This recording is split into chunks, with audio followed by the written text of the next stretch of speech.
Bonjour à tous, on se retrouve aujourd'hui pour un nouveau tuto créatif et aujourd'hui on va commencer avec une nouveauté. Donc rassurez-vous, je vais continuer les tutos créatifs, il n'y a aucun souci.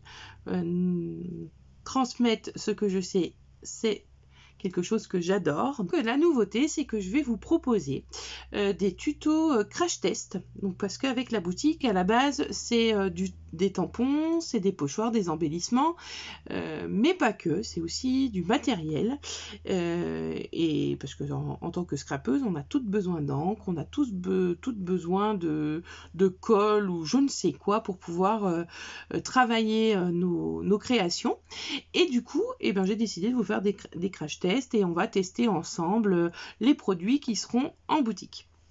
Donc aujourd'hui, j'ai décidé de commencer par des pigments, donc des pigments qui étaient déjà en boutique et dont j'ai enrichi les couleurs. Voilà, il en restait quelques-uns quand j'ai repris la boutique. Je ne les connaissais pas, je les ai testés, je les ai adorés. Voilà, essayer, c'est les adopter, comme on dit. Et du coup, ces pigments, ce sont les nouveaux. Donc les Shimmer Power, voilà, qui sont en fait des poudres volatiles où on vient rajouter de l'eau et qui viennent faire de superbes fonds. Donc celles-ci sont métallisées en fait chez Nouveau et la collection en compte 15 pour vous amuser dans vos art journal, vos fonds de cartes, vos mini, etc. Moi, je vais avec vous aujourd'hui réaliser un nuancier. C'est un nuancier comme ça qui sera disponible dans les prochains salons où je vais pouvoir participer. Et du coup, je vais vous expliquer comment on les utilise. Vous verrez les teintes en direct. Et puis après, je vous montrerai que la façon dont je réalise mon nuancier, il est possible de les utiliser autrement. Donc c'est parti, on va pas plus attendre, on va se retrouver tout de suite sur la table de scrap. Allez, on y va.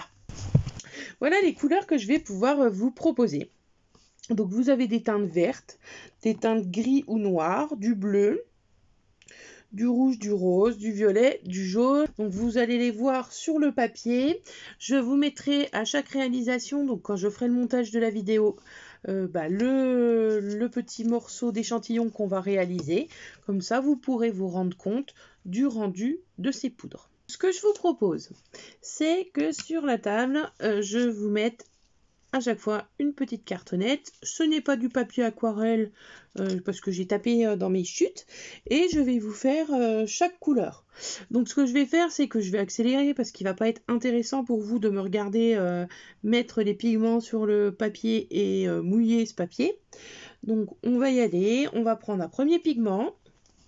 Donc vous allez voir qu'il y a deux façons de faire. Soit on appuie et puis la poudre sort. Alors là, il faut faire attention parce que quand on fait comme ça, du coup, on rentre de l'air dans le flacon et il se peut qu'on ait une grosse partie. Donc l'avantage, c'est qu'on peut les ouvrir. Il suffit de tordre légèrement la pipette et ça s'ouvre. Donc du coup, on peut remettre les pigments dedans si on trouve qu'on en a trop mis sur notre papier. Ou sinon, on fait comme je viens de faire, on tapote délicatement. Et du coup, il y a un petit peu de pigment qui se dépose. Donc au niveau de l'eau, après c'est vous qui dosez par rapport à ce que vous voulez faire apparaître. Donc moi je vais vaporiser un petit peu, voilà. Et je vais laisser réagir mon papier et ma couleur. Et là je vais accélérer et vous regarderez les résultats.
voyez des choses tout à fait différentes, avec des choses qui sont très rouges, où il n'y a pas de mélange de pigments, et au contraire, on part sur celui-ci, vous avez du rose, du bleu, du violet, un petit peu d'argent, donc vraiment des choses très très différentes, mais en tout cas, les rendus, franchement, sont superbes. Donc voilà pour les poudres avec l'utilisation au premier degré, c'est-à-dire, je mets du pigment sur ma feuille, je viens vaporiser. Mais après, vous pouvez utiliser ça, et je pense que vous vous en doutez, comme tout autre pigment que vous connaissez. Alors, on va se faire une feuille de ginkgo et on va un tout petit peu de poudre sur ma planche de travail. Je vais prendre un pinceau, je vais venir mettre de l'eau, je viens mettre mes pigments dans mon eau. Donc ça me crée en fait comme de l'aquarelle ou de l'encre liquide. Et on vient coloriser. Du coup, ça mélange les pigments. Et on obtient une très belle colorisation métallisée. Après, si vous avez des flacons, rien ne vous empêche de mettre quelques soufflettes de poudre à l'intérieur et de vous créer vos encres liquides. Donc je vous conseille plutôt d'utiliser, si vous voulez le faire, de l'encre déminéralisée. Vous mettez par rapport à comment vous voulez doser une ou deux petits coups dans votre bouteille, vous mélangez et du coup vous allez obtenir directement des encres liquides. Donc ça, c'est une autre utilisation des pigments, on n'y pense pas forcément. C'est une petite astuce que je vous donne. Si vous avez même d'autres marques, il n'y a pas que ceux-ci qui peuvent vous permettre de réaliser vos propres encres liquides. On peut également, comme avec l'aquarelle, les encres, voilà nos encres qu'on connaît. Je vais retamponner ma petite feuille.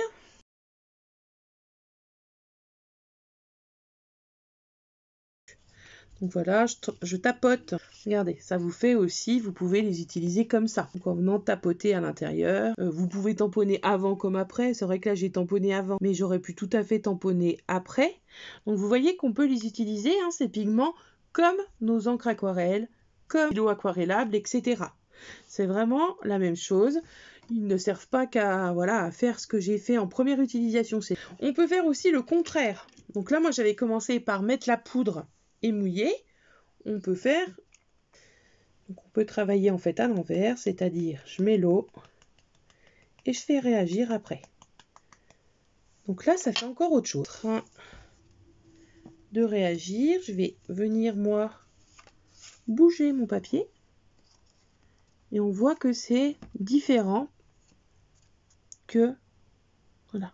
Puisqu'en fait là, comme l'eau a été mise après, tout le fondu s'est fait. Et là, comme c'est le contraire que l'eau est avant, ce qui est tombé à côté, ça n'a pas fusionné et ça fait vraiment des petites taches subtiles. Ça fait très sympa également.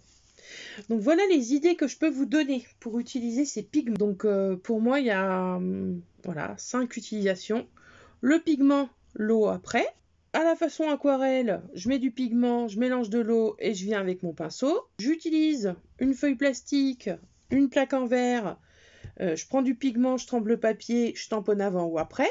Ensuite, quatrième façon, je vaporise d'eau ma feuille, je prends mon flacon, je dépose mes pigments.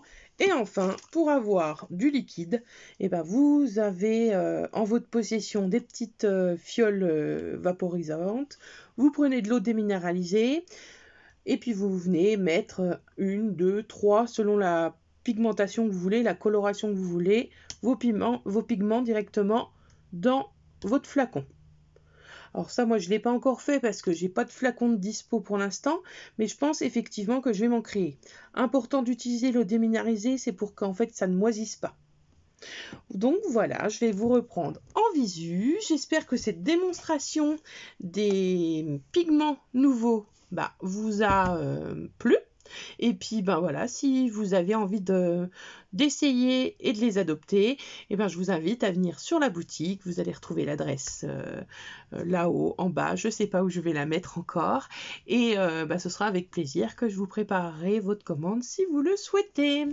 Voilà, et ben écoutez, je vais vous souhaiter une très bonne fin de journée et on se retrouve la prochaine fois pour un tuto créatif. Toujours, je finis mes petites vidéos par, si vous avez aimé, on met des petits j'aime, un petit commentaire pour me dire ce que vous pensez de ces nouveaux formats vidéo crash test, et puis des produits que je vous ai présentés.